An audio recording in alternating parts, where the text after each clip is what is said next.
శ్రీయుత గౌరవనీయులైన యనుమల రేవంత్ రెడ్డి ముఖ్యమంత్రి వర్యులు తెలంగాణ రాష్ట్ర ప్రభుత్వం హైదరాబాద్ గారికి శ్రీయుత గౌరవనీయులైన జిల్లా కలెక్టర్ ద్వారా వినతి పత్రము. నా యొక్క మనవి ఏమనగా, నేను బీడీ పరిశ్రమలో బీడీ వర్కర్గా పనిచేస్తున్నాను. ఈ పరిశ్రమపై జీఎస్టీ పెంచి అనేక రకాలుగా ఆంక్షలు విధించడం వలన బీడీ పరిశ్రమలో పని దినాలు తగ్గి ఆర్థిక ఇబ్బందులు ఎదుర్కొంటున్నారు.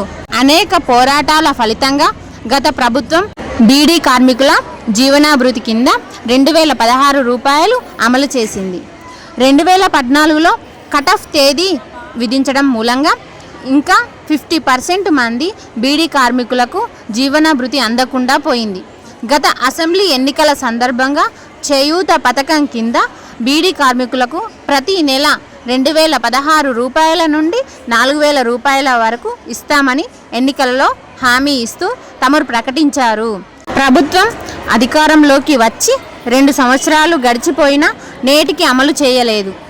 ప్రస్తుతం ఆసరా పెన్షన్ల కోసం దరఖాస్తులు స్వీకరిస్తున్న సందర్భంలో బీడీ కార్మికుల జీవనాభృతి ఆన్లైన్లో రావడం లేదు. దీని వలన బీడీ కార్మికుల దరఖాస్తులు తీసుకోవడం లేదు.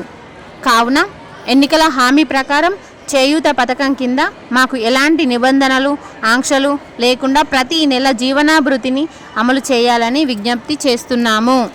ఇట్లు ఉప్పుల మౌనిక నరేష్ మల్యాల నుంచి.